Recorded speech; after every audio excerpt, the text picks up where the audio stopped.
In a crumbling neighborhood at the edge of a busy city, a boy lived, Theo. Not brilliant, not confident, not disciplined.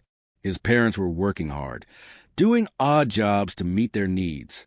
But buried deep in his chest, a dream no one could see. He wanted to have a scholarship, a career, a life his parents had never known. But his life was a messy loop of broken promises to himself. He wasn't lazy. He just couldn't keep going. He consumed motivational content day and night. He stuck quotes on his wall. He tried meditating, journaling, new routines, even cold showers. But nothing lasted more than a few days, and the old habits and procrastination replaced the excitement of achieving his goals and dreams. One evening, after missing yet another mock exam, Theo sat alone on a bench in a nearby park, head in hands, barely holding back tears. He heard the familiar squeak of a mop bucket. "Long day?"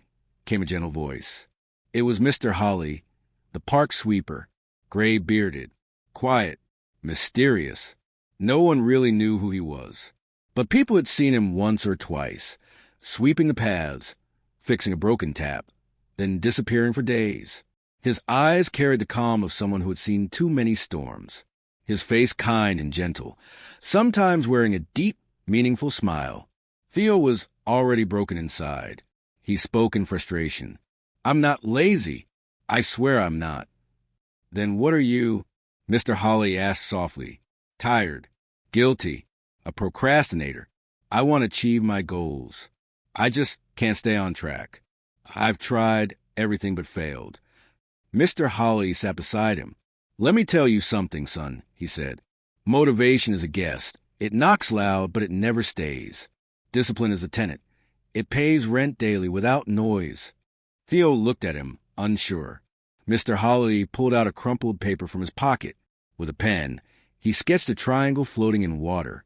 He asked, "Ever seen an iceberg?" "In movies," Theo replied. Mr. Halay smiled. "What you see above the water. It's just 10% of the whole thing. The real mass, the strength, the foundation, it's all beneath the surface. Hidden, cold, quiet."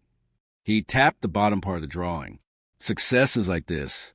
People only see the tip, the medals, the job title, the smile. They don't see the late nights, the silent work, the self-doubt, the consistency, the tears, the times when one wanted to quit." He continued, "So what you're doing now, showing up even when it feels pointless, that's the part no one claps for, but it's the part that holds everything up." Theo stared at the drawing, then quietly asked, "So I'm still under the water?" Mr. Halay nodded. "And that's exactly where the real work is done. Discipline works the same way. You may not see results right away, but if you stay patient and consistent, success will reach you." "What should I do now?" Theo asked in confusion. "I can tell you a secret of success, but it has a rule." "I need to know that secret," Theo said. 90 days. Wake early. Study. Move your body. Show up. No skipping. Whether it rains, you're sick, tired, or sad. No excuses. And the rule is, if you miss one day, restart the count. Think you can out-discipline yourself. 90 days? And why restart? Theo blinked. Yes, restart. Until your body learns. Until your mind obeys. Until it becomes who you are, not what you do. Theo laughed nervously. It sounds impossible. Exactly, Mr. Halay smiled. The old version of you can't survive 90 days. That's the point. He placed his hand on Theo's shoulder. Begin tomorrow. Don't wait to feel ready. Do it. Until it doesn't matter how you feel. Theo nodded slowly and left. That night, he set his phone alarm for 4 a.m., a scratched-up phone, with a harsh, grating tone that screamed each morning. While the city still slept, Theo woke. Each morning, he fought the urge to snooze. A page, a push-up, a review, a breath. He and his books and his goals. He just kept going, until one morning, his phone slipped from his hand and crashed to the floor. Screen shattered. Alarm dead. No backup.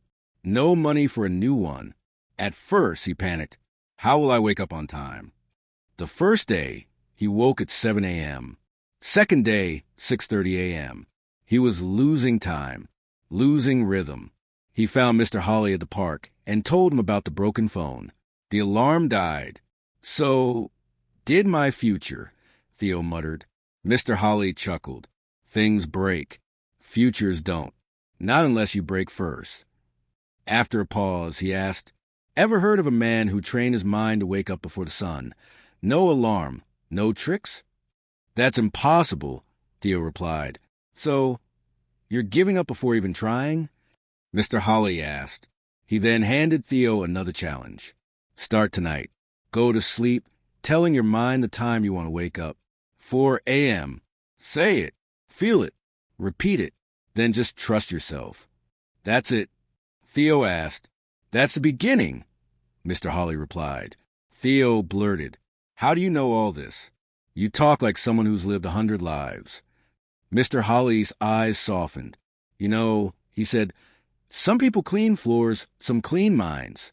Both jobs take patience. He stood, dusted his hands, and added, when the floor shines, people walk safely. When the mind is clear, people shine and rise. That night, Theo sat quietly and whispered to himself, if I train my body to wake at a ring, I can train it to wake without one. And so began his next discipline. He went to sleep visualizing himself waking at 4 a.m. He whispered it before sleeping. 4 a.m. 4 a.m. He cut meals, social time, even laughter, just to protect his focus. Within a week, he woke at 3:59 a.m. No ring, no sound, no help, just his mind and his commitment. He did it again and again until it became natural.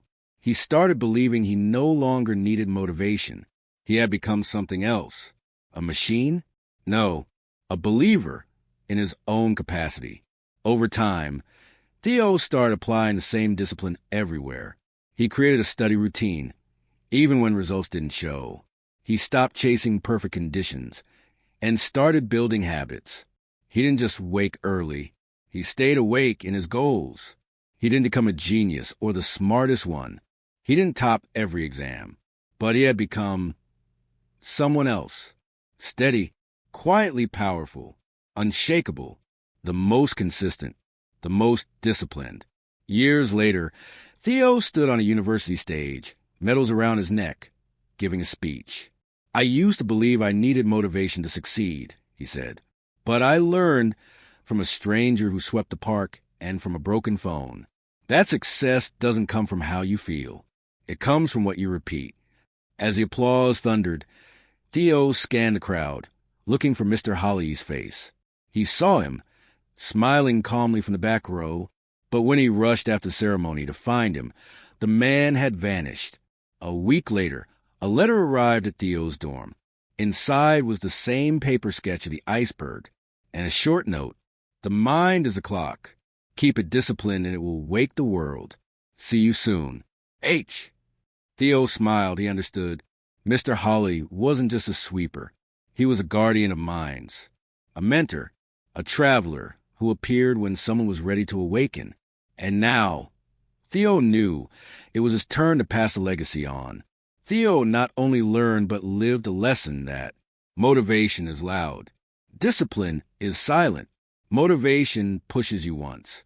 Discipline walks with you every day. Discipline isn't talent. It's not luck. It's a decision made every day without applause. If you feel stuck, tired, inconsistent, stop waiting to feel ready.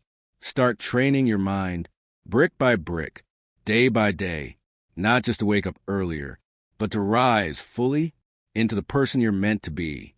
So, if you're waiting to feel ready, don't. Start today. Did this story shift something in you?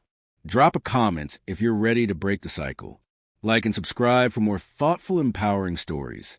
See you in the next story.